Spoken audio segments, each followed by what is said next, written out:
What's going on, folks? This is Shadow Stars coming at you with another video. Today's video breakdown, couple little important updates, little notices, and some reaction and some comment that I want to touch upon from my previous video. So what I have, my last video when I reacted to AMC Bigum's live stream and his thoughts of how the AMC vote would occur.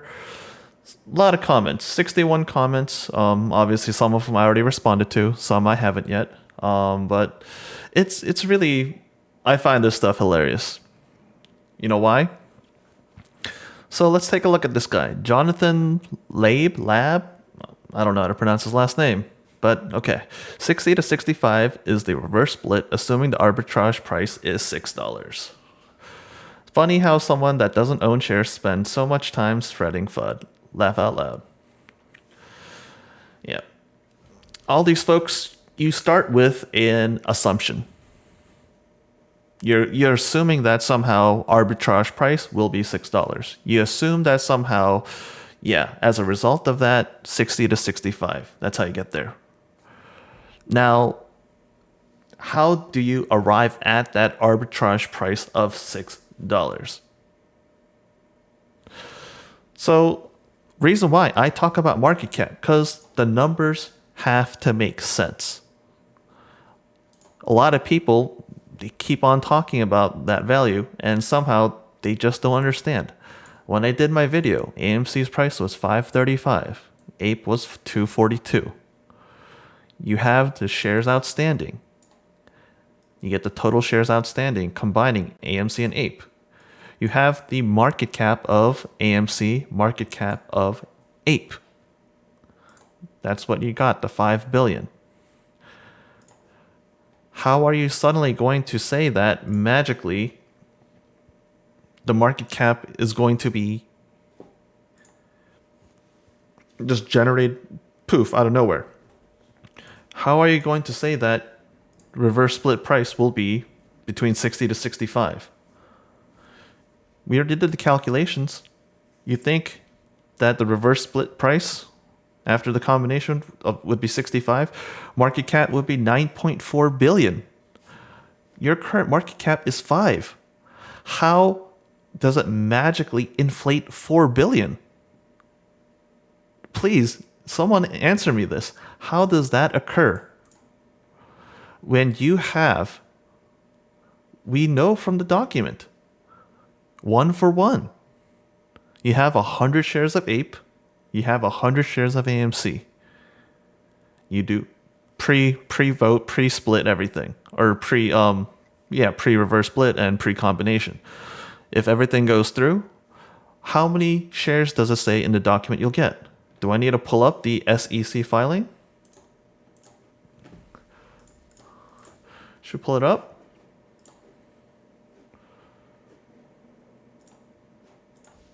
AMC.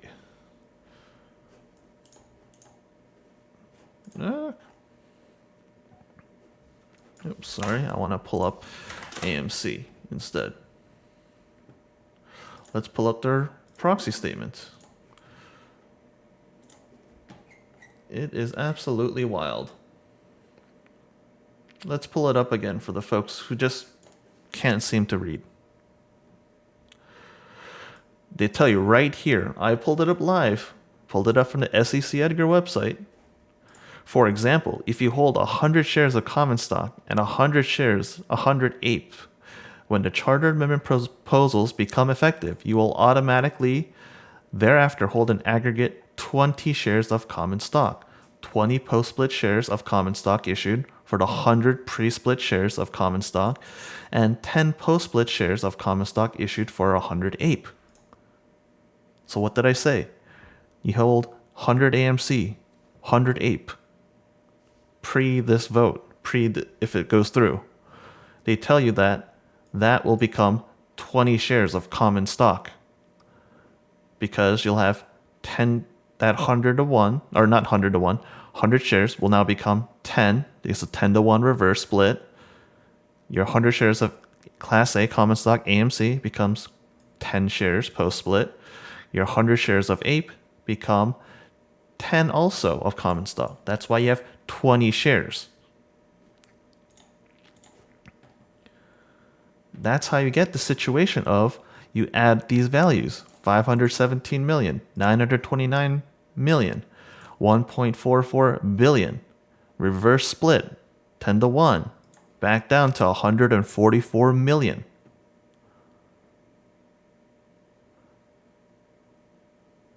You do 144 million times your 65.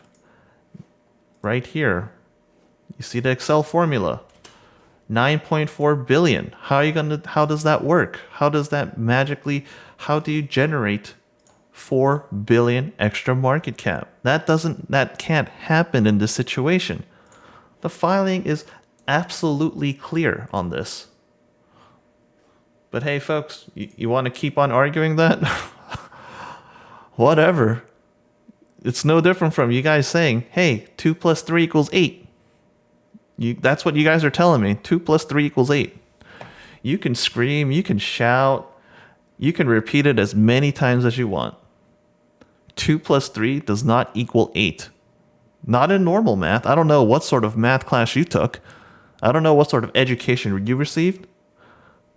But 2 plus 3, when I learned math, equals 5. 2 plus 3 equals 5. Do I need to pull up an Excel sheet for you folks? 2 and 3. 2 plus 3. Oops. Or let's do this. You don't want to do formulas that way? Through cells?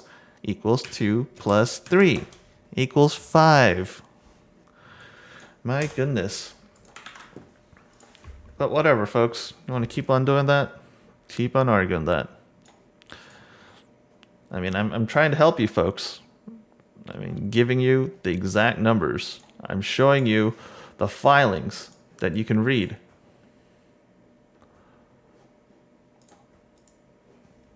For the pre-14A, schedule 14A, preliminary proxy statements, proxy materials.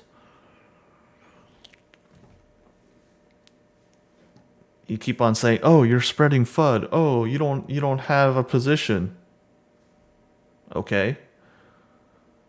Regardless of if you hold a position or not, engage on the matter. Engage on the statement. How is that incorrect? How is this calculation wrong? Where in your filing does it say that suddenly the market cap will grow? Show me in the filing. Is there an additional attachment to this proxy statement? Am I missing something? Do you guys have a special document, additional document that I don't have access to? You guys have a special section in the SEC Edgar website? You have what special document that Adam Aaron only gave to you to shareholders? Is that what you folks are telling me? It's absolutely ridiculous. But yeah, just engaging on that point. There's some other people keep on saying, hey, dark pools, utilization rates, stuff like that. And I told a lot of folks, brand new, not familiar with the channel, I'm not going to spend my time going chasing after all these conspiracy theories, chasing after these tinfoil hats. You want to be like folks like the Marine, chase after naked shorts, chase after market manipulation, all that? Oh, feel free. You think as couple groups of retail investors, you think you're going to take down all of Wall Street? Feel free. Go ahead. Power to you. Let me know when you succeed. I honestly think that it's absolutely ridiculous to think that that's achievable. For me, I'm not going to invest my money in a company where supposedly a situation like that exists. Why would I do that? I would rather invest my money in a company that's financially stable, that's growing, that's doing well, good leadership, solid business plan, solid growth, way to either manage their debt or have very little debt, etc. But hey, your folks, I mean, it's your money, folks. I don't care what you do with it. You can continue to buy, you can sell, you can hold, whatever. I don't care. I don't care what you do. It's your money. You do what you want with it. And I'm telling you folks, I don't care what you do with it. I'm not telling you folks to buy. I'm not telling you folks to sell. I'm not telling people to hold. I'm not telling you to do anything. What I'm doing here on my channel is I'm going to call out the misinformation. Get that clear, folks. When you have people who spreads misinformation, they're essentially lying to folks. When you're shouting out, when you have someone shouting out, oh, 2 plus 2 is 5. Yeah, I'm going to call that out. Because that's BS. You're lying. 2 plus 2 is not equal 5. 2 plus 2 equals 4. That's what I'm doing. You call out egregious stuff like that, misinformation, incorrect, false information, false stuff, false statements, I'll call you out on that. And it's ironic that you got people paying for that stuff. You got people who monetize it by basically accepting super chats. You got folks with Patreons, paid Discords. They're selling merch. They got their affiliate links where their Moomoo, their Weeble, their Robinhood, Public, eToro, whatever platform. Tons of people. My videos. Do I have any affiliate links? No, I don't have any affiliate links. I won't ever do that. Do I sell merch? No, I don't do that. I don't grift off people like that. Am I selling you a Patreon? Am I selling you a paid Discord? No, I don't do any of that. All my stuff here that I provide to you folks, absolutely free. I don't hide these videos and make it members only or whatever. I don't do any of that. All free. And I show you exactly where I'm getting my data. I show you the logic and reasoning behind it. But yeah, you get these folks, oh, you're a FUD, you're a shill. Okay, for what? Being truthful, being honest, showing you where I'm getting the information, where I'm getting the data, showing you the mathematical logic behind it.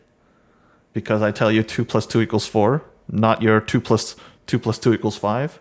Because I show you that you're incorrect, suddenly I'm a FUD, I'm a shill. That I'm getting paid by these bad actors. Really? I got 180 subscribers. 180. You think anyone's going to be paying me? Please. I actually have integrity. I would not do that period to begin with.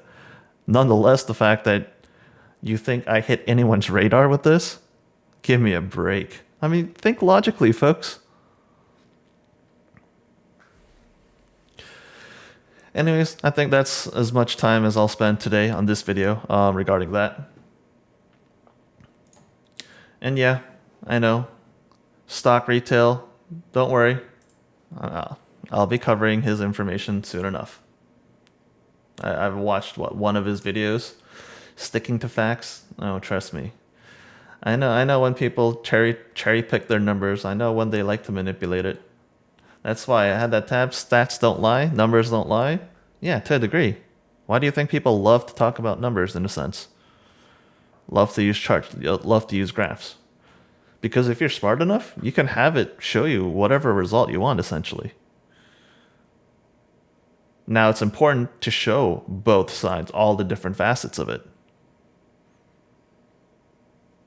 But does that guy do that? I don't think so. And when I make my video reacting to some of his stuff, I'll cover it. Don't worry. But yeah, that's the first part of the video, just going over some of the comments section of the video. Just wanted to give you folks a quick update. Some things that you should be made aware of. Sorry, 13Fs.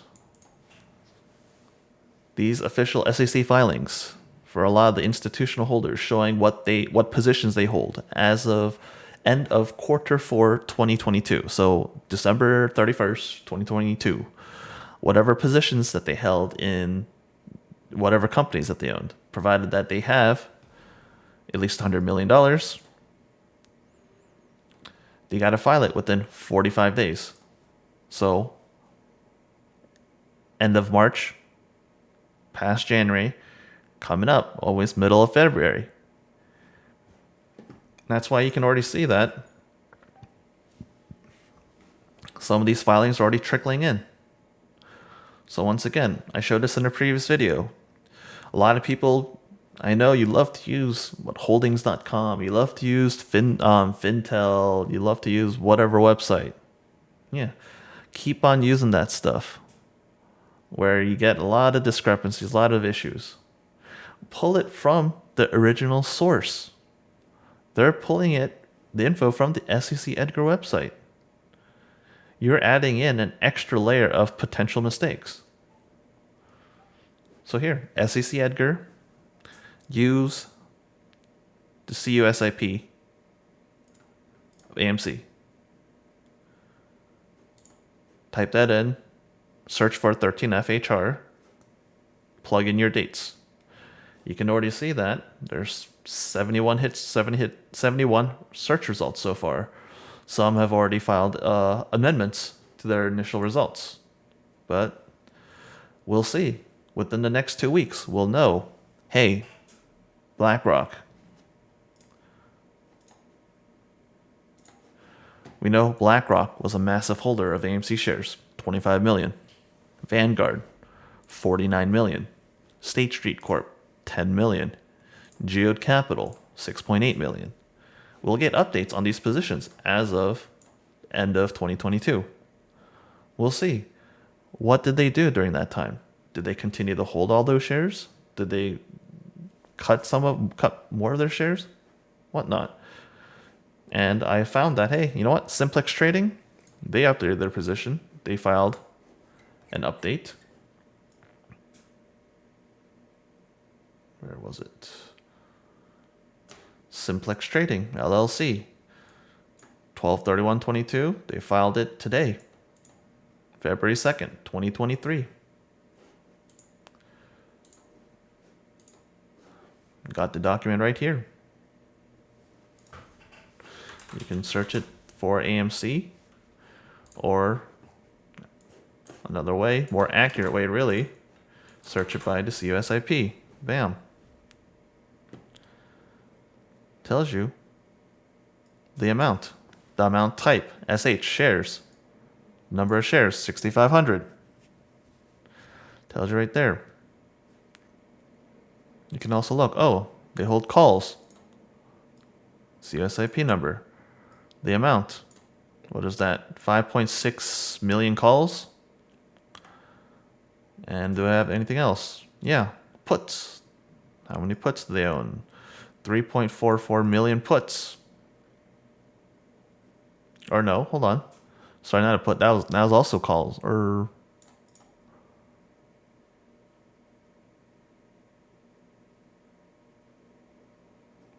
puts. Sorry, that was puts.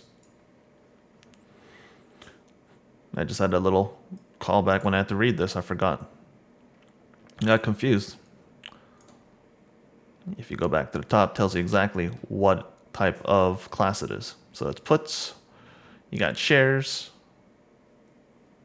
you got calls.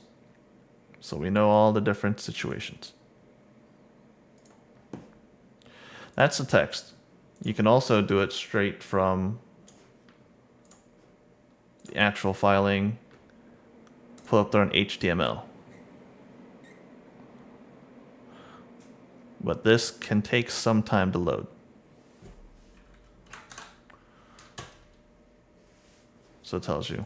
This has a nice little formatting, but depending on some firms, they have a lot of different entries. So if you have a poor PC, poor CPU, it might take a while for this stuff to load, along with your internet speed. So it tells you 5.6 million in calls, 3.44 million inputs, 6,500 shares. You got the values of that all right there. Easy as you can see. So, as I said, within 45 days after the last day of such calendar year, and within 45 days of the last day of each of the first 3 calendar quarters.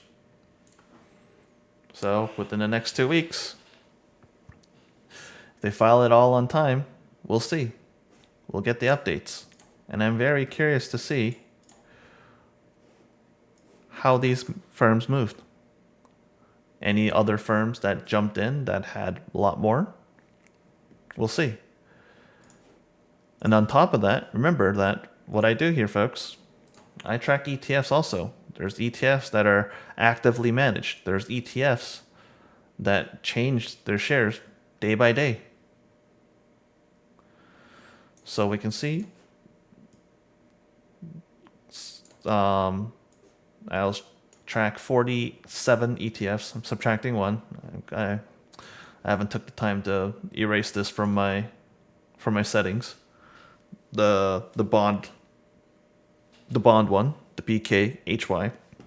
But nonetheless, that's 47 ETFs. But one thing I noticed, GUSA, Goldman Sachs, Market Beta, US 1000 Equity. They sold all their shares of AMC in that ETF suddenly. I don't know. Did they move it through another ETF another ETF? Did they do some minor rebalancing and stuff? I don't know. That could have been at the end, ending in January, and come February they decided to do something. I'd have to spend some time to go through the list of all the different ETFs from Goldman. See, did they just shift it everywhere else? Or did they just decide, you know what, we're just not going to keep it in this ETF anymore? Thought I'd let you folks know. Also, we know that Vanguard, they do their monthly updates. Right here, for example, VBR, Vanguard Small Cap Value ETF. Look at their portfolio holdings disclaimer. They can publish on their site portfolio management details of the top 10 largest stock portfolio holdings of a Vanguard fund. They do that anywhere from publish 10 business days after the end of the month. Some of them, they take a little bit longer. Some do 30 days, some do 60 calendar days, etc. Some do 15 calendar days. But nonetheless, by the time that we see, essentially, basically, give it about 2 weeks, mid-February, we'll see Vanguard's position for end of January. We know it already of end of December. They already publish it. That's been out for a while. These figures should line up with what they're reporting on their 13Fs. And similarly to any of their end port filings for their funds. So stuff to be just made aware of. 13F filings, end port filings, Vanguard updates, and then the daily ETFs. And then last but not least, thought I'd give you folks an update in regards to box office. So first of all, January. We're done with January. End of the month, just shy of 581 million domestic box office. So, hey, look at what 2022 did. Basically just under 390. So you run the numbers, 49% increase year over year during that same month from 2022 to 2023. That's great recovery. Some solid progress from 2022 to 2023. But once again, you got to think about it. What were they doing pre-pandemic? 2020 January, nearly 900. 2019, 812. 2018, 958. 2017, 958. So yes, we know there is lack of content. We can look at January. Releases, 80. Releases, 66. Some more releases, but proportionally, people constantly spout this number. Hey, look at the average. Oh, the average is so much higher. Yeah, the average, you'd have to go back to, whatever, 2016 or 2010. Yes. Far less releases, but the average is certainly higher. The law of averages also, folks. When this release figure, when that doubles from 80 to 160, as it gets closer to this figure, will it be able to maintain that average? And that means, essentially, the quality of the movies would have to be nearly the same. The amount of people going. You need that same rate. You have a certain skew that occurs. If you have half the data right now, is that going to be telling? Sure, it could project it, but it could be right, it could be wrong. There's just not enough data to see it. So that's why, nonetheless, we track the data, we track the figures day in, day out. But yes, January was good. January was a good month, beating by far last year's January performance. But you can't rest on those laurels yet because it's still far below pre-pandemic levels. You got February. February tends to be slower. January tends to run hotter because you got a lot of those blockbusters that come out near the mid-December that continue to run through January. You've lost that. You lost that staying power. You lost those hits. Avatar's slowing down. You can't expect Avatar to be pulling the same figures it did back in early January or late December. And you can see it. Avatar's grossing basically $1 million. Top 10 gross was only $3.7 million. So I did my update again. 15% increase. What's the expected performance? You need 15 million a day. So like I said, I love to use this reference. Box Office Pro, they give their weekend box office forecast. You can see that. Last weekend, 62.3 million. They're looking for a 32 to 42% increase. So I did my initial projections. I'll tweak it as more data comes in, but I did this prediction, a week and a half, almost 2 weeks ago, I believe. Basically did the same time I was doing these projections. So yeah, 2 weeks, almost 2 weeks. And my prediction was pretty much on the dot. I thought best case 581 million. Basically 581 million. Almost on the dot.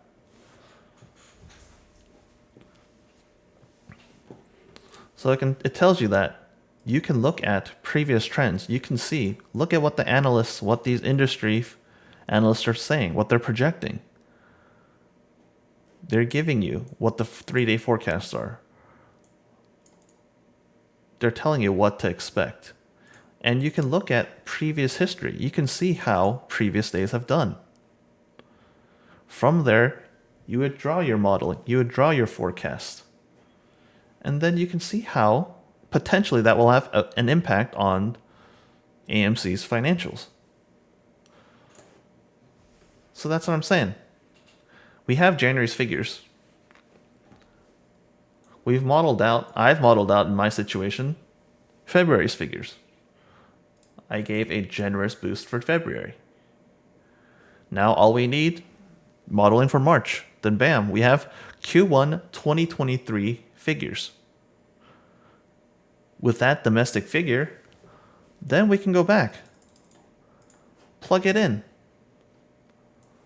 Plug it into financials. Look at what AMC did Q1 2022. What was the box office then? How much money did they make in ticket sales? How much in beverage, food and beverage?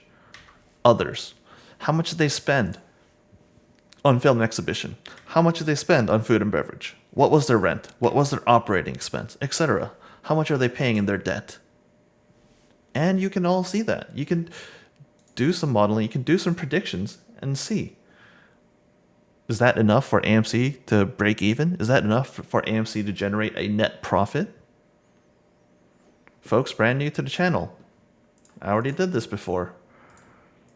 I gave a very generous calculation saying that, you know what, break even, domestic box office should do 2.3 billion.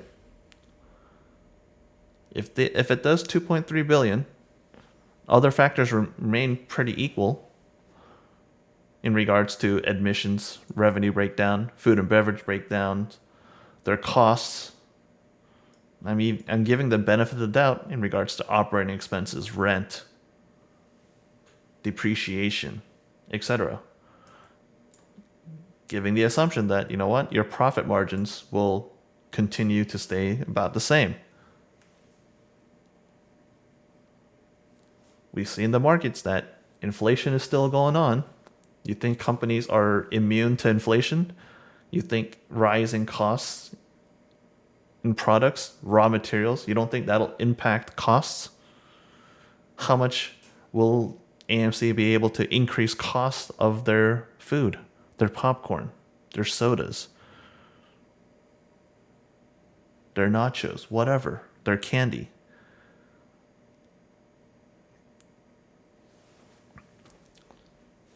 Did all the calculations. So to reiterate here, folks, I look at the numbers. I'm not grifting. I'll reiterate. I gather as much data as I can. Data from reputable sources. I'm not going to engage on tinfoil hats. I'm going to look at what numbers everyone has access to. You can look at it, you can download it, you can copy it and paste it into an Excel as much as you want, just like I do. And you can build your own model. See where it takes you. You can put in your different input factors. You have a different outlook? Fine. Okay, let's look at your model versus mine. Where are your calculations? Why are your calculations different from mine? What other things do you factor in that maybe I don't? Or maybe I give too little credit or too much credit? Stuff like that, I'd love to debate. I got no problems with that. But I'm not going to engage with folks who choose to just make up numbers, random numbers out of thin air. I'm not going to engage with folks saying that, oh, you know what, AMC, the revenue, they're going to have record-breaking revenue Q4 of 2022.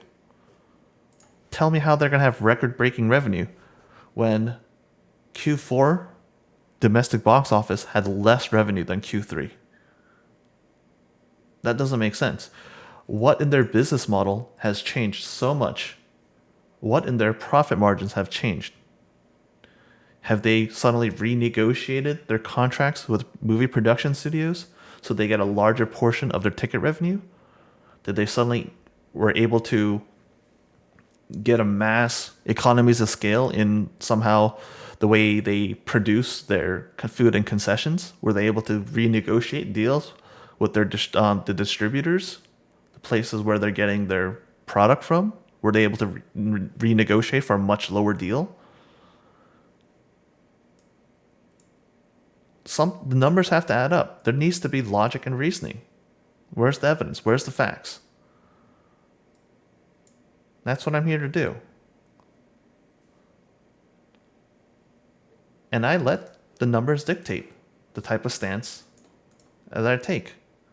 I'll do the analysis. I'll look at the numbers and hey, if this, for example, when I say January was better than January 2023 was better than January 2022. Yeah, because the numbers tell me 580 million is greater than 389 million. When I say that, 580 million for 2023 January, but 897 million 2022 January. Well, the numbers don't lie. January 2020 was better than January 2023 when you look at a domestic box office gross.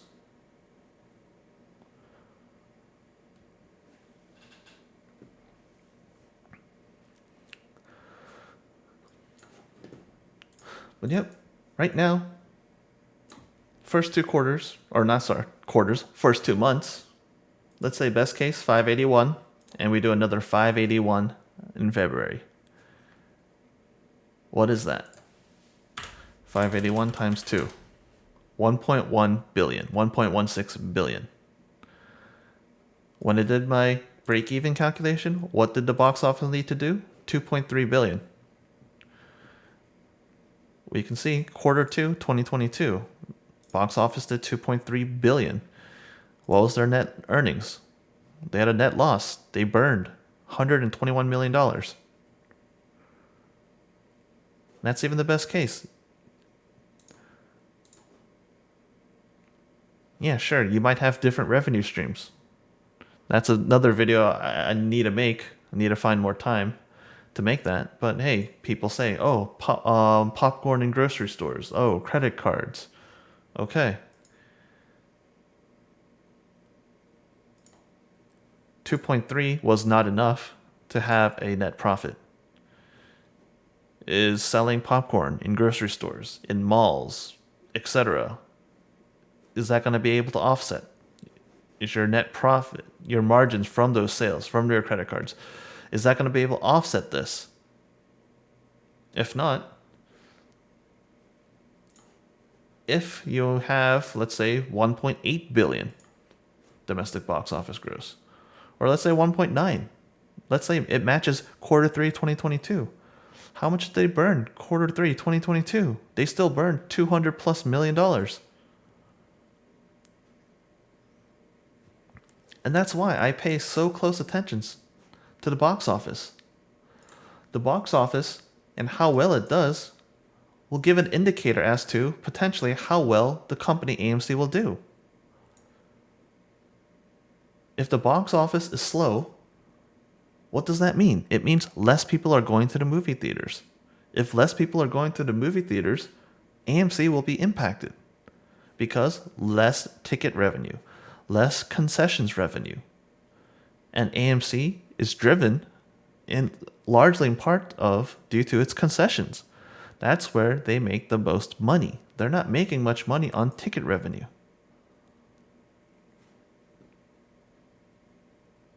So I'm coming at this from an investing standpoint. That's why I am an investor. I look at the financials. I look at the cash flow. I look at the balance sheet. I look at, are you making more money than you're spending? Do you have debt? Do you have a way to service that debt? Is your income, are your revenues increasing? Is your cost increasing? At what rate is your income, your revenues increasing? Is the percentage rate in which your revenue increase, is that greater than the increase, that rate increase in your expenses? Another video that I'll be doing is, we have a company like AMC. And we have another company, movie theater company, similar, just basically the same industry, like Cinemark. Sure, they have movie theaters operating in slightly different regions of the world. I believe Cinemark has more focus in like the South America, Latin America regions. But nonetheless, they still have a lot of movie theaters in the US market, domestic market. And I'll do a comparison. I'll look at their financials. We'll see. And as an investor, you can take a look of, hey, What's the PE ratio, price to equity? What's the PS, price to sales? What's it looking like? What's their debt situation looking like? How much debt does Cinemark have? What's their revenue? How much revenue are they making a quarter? What's their net loss? What's their net earnings? What's their EBITDA? How much cash on hand do they have? What's their cash equivalents? What sort of debt agreements do they have? What's their loan covenants? What's their credit revolving facility? What's the company's invested into it? All that.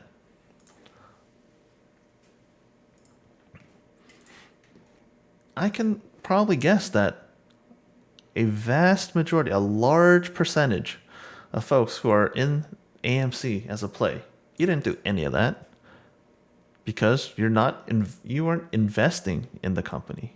You got into it without looking at any of this information. I doubt that any of you looked at all the different financial statements. You didn't read a 10Q. You didn't read a 10K. You didn't read a Schedule 14A. You didn't look at the other 8Ks. You didn't look at the Form 4s, the Form 3 filings. You didn't read any of that. You all bought in because, oh, squeeze, MOAS, naked shorts, manipulation, crime, hedge funds, they're going to burn, oh, criminality, crime, blah, blah, blah. But I guess that's what separates me from you folks. I don't go chasing that stuff. Your squeeze play that so many folks are supposedly in for, how long have you been in it for? What's your average price cost right now? How much money have you spent in there?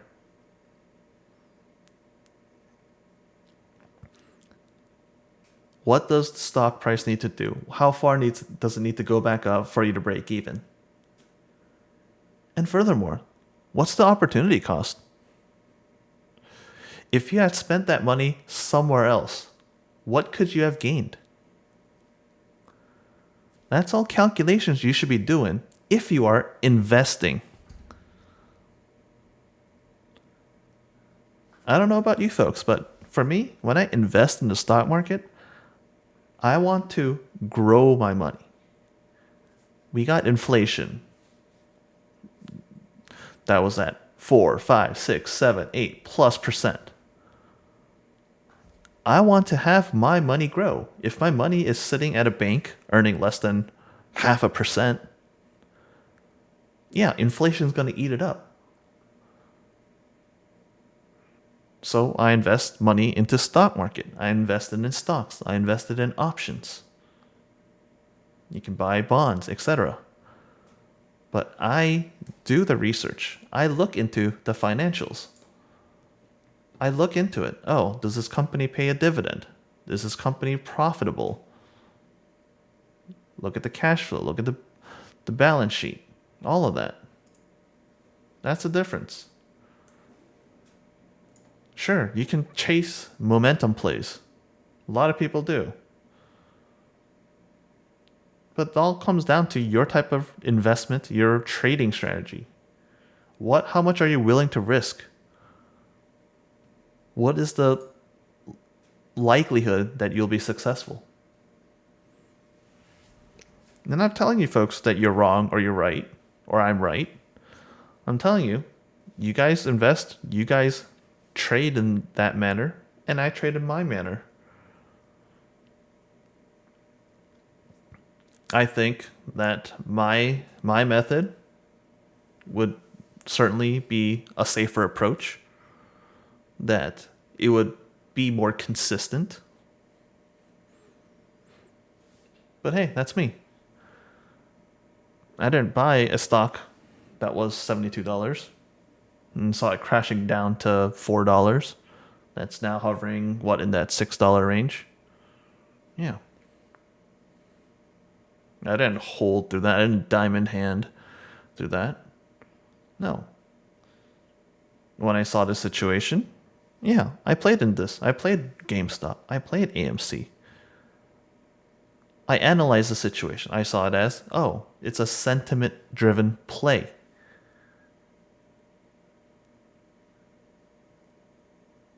You got to know when to get in, when to get out, and trade accordingly to your risk tolerance. But once again, I'm not telling you folks how to trade, what to buy, what to sell. None of that. Your money, you do whatever you want with it. But don't come to me. Don't go spreading misinformation. Don't go telling your lies. Don't go pumping and dumping a stock. That's what happened to a lot of those Atlas folks, your Zach Morrises, malicious folks. They were pumping low float, small market cap stocks. They were grifting off of those folks. A lot of paid Discords, Patreons, merchandise, affiliate links, etc. They would buy into a stock, establish their positions, and then hype it up through Reddit, through YouTube, through Twitter, FinTwit, whatever, Weeble comments, etc., whatever, Discords. All those folks, how much research have they done? Did they look into the financials? No, they just thought, oh, Zach Morris said, oh, go buy this. And they, like sheep, just bought into the stock, and a lot of times they got bagged on. And that's why the SEC came down on those folks. So when I see a situation similar to that where, oh, you got lots of these folks, a lot of these grifters, a lot of these frauds, yeah, they're pumping up a stock.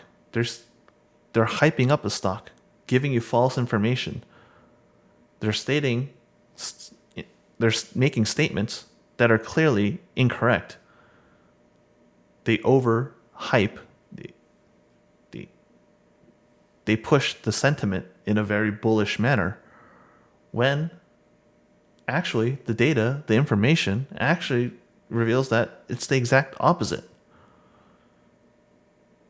And those who have established a position, that have a financial stake in it, yeah, they benefit off of that. And I see that as being absolutely wrong. You got bagged on. All the folks telling you, oh, don't sell. Yeah, when the stock went from 70 to 60 to 50 to 40 to 30, 20, the split dividend, your special dividend. How many folks here would you have loved to have sold your position at 40? All the times, all those grifters, they were telling you, oh, don't sell. Did you do the research? Did you verify the stuff that they were telling you? Oh, don't worry, T plus 35. Oh, don't worry, T plus 90. Oh, we're going to have a squeeze. We're going to have a MOAS. How many times does that come true?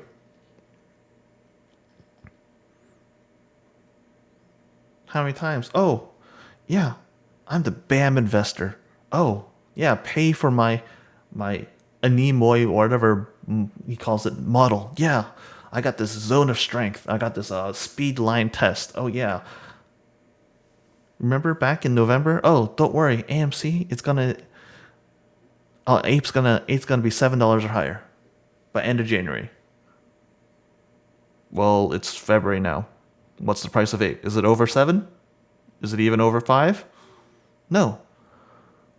But yeah, he tells you, oh yeah, just pay $40, $50, $60 a month for this model. You should be getting refunds. He's giving you essentially financial advice. You're paying for financial advice from him. He told you, hey, it's going to hit this price by this time frame. He's never been correct. But hey, you folks paying his monthly subscriptions. What, at any point, have you ever gone to fact check it? To verify it? See, hey, does this make sense? Does he have any evidence to support that from reputable sources? Or is it all just, hey, trust me, bro. Oh, diamond hands. Oh, you should never go against the grain. Oh, you should never be able to think critically and go and choose to think outside the box. Oh, I should never distrust the CEO. Oh, I should never think critically and think about there could be bad actors. Oh, but you have no problems thinking, oh, there's tons of bad actors in the stock market. Oh, Ken Griffin. Oh, he's so terrible. Oh, Citadel Securities. Oh, JP Morgan Chase, Goldman Sachs, Citigroup, etc. Oh, yeah, they're all these terrible actors. But for never has it ever crossed your mind. Oh, Adam Aaron. Oh, the board of directors. Oh, the CFO, the COO. Oh, there's no way they could be terrible. GNS, Roger James Hamilton, ring a bell? All those what? Mullen, MULN? Was it was it Dave something? I forgot his name. A lot of those companies. Oh, Naked Shorts. Oh, yeah, don't pay attention to the fact that my company's not profitable. It's spending more money than it makes essentially to sell the products, sell my goods and services. All hoodwinking you. You got no problem listening to all these social media influencers. All these folks that tell you, oh, just trust me, bro. Oh, yeah, my information, rock solid. I did my DD. You can trust it, because we're diamond hands. We're apes. Give me a break. You should let the data, the real data that you can access, data that you can look at yourself. You just deciding to, oh, you know what? That guy can't be wrong. Oh, what happened to Trace Trades? What happened to Matt Kors? What happened to all those folks? Andrew, was it Mo Money, No Money, whatever his name was. Where'd they all go? They still diamond handing? They still in the movement?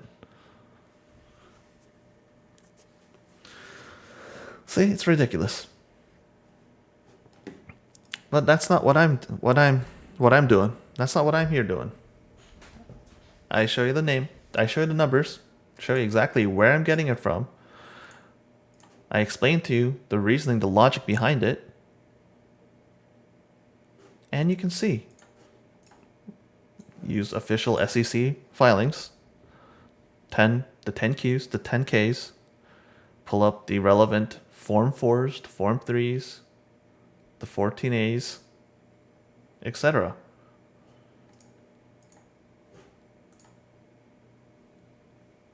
I let the data choose. But hey, you guys want to rather follow the Just Trust Me bros? The folks on Twitter, on YouTube, Reddit, FinTwits, StockTwits, whatever it's called? Okay. You do you, I'll do me. But don't go spreading that misinformation, because I'll keep on calling you out. I'm going to keep on making videos calling you out on your bogus stuff. Because when you choose to lie, when you choose to trick folks and you want to make money off of that, no, I don't accept that. Oh, people say, oh, why do you care what I do with my money? I don't care. I don't care what you do with your money. But you shouldn't be leading folks through your lies, trying to convince people through lying to do something. Spread as much information, actual facts and figures. I got no problems with that.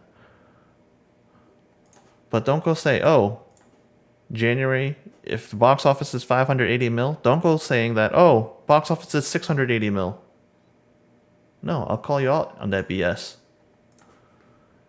When you call out on the BS of, I'm going to call out the BS. Show me how market cap magically goes from 5 billion to 9 billion. Show me how the reverse split and the combination, when it goes to 144 million shares, how does that result in generation of 4 billion extra market cap? Show me how, if you dilute from 144 million shares you had, you're going to dilute another 100 million shares, and somehow you only have a 5% decrease in your share price. Show me an example of a stock where they did an offering that large and you had that little impact in your stock price. Show me the math. Show me the dates. Show me the situation. I bet you can't find a situation where you dilute 42% of your company and the stock price only goes down 5% without other additional factors. Show me a company you can dilute 42%, a company that's burning $200 million plus a quarter with billions of dollars of debt that they need to pay, with a company that even pre-pandemic was generating such small profit margins. Show me how that can be possible. Show me how a situation like this, where after this vote goes through, show me how a company like Antera, with their 257 million Ape shares, how post-conversion, show me that, oh, this company is going to continue to hold all their shares, that they're not going to dump their shares. Oh, they're not going to short the company.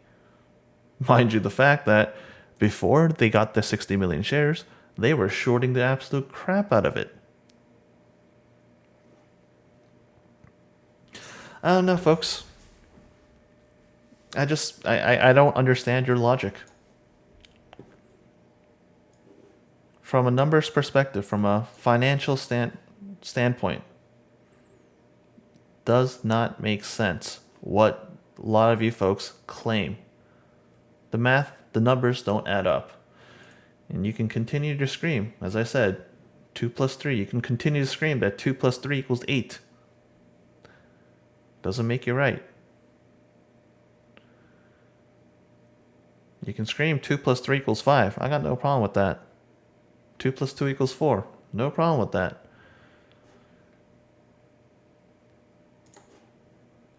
If this is wrong, show me where in this calculation.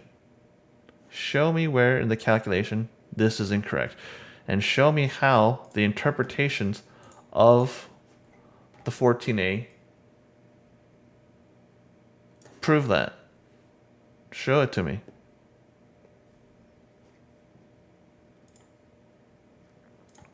I bet you can't. But yep, that's where I'm going to end it here, folks. It's been a long video, almost an hour. Once again, folks, hopefully folks enjoyed the video.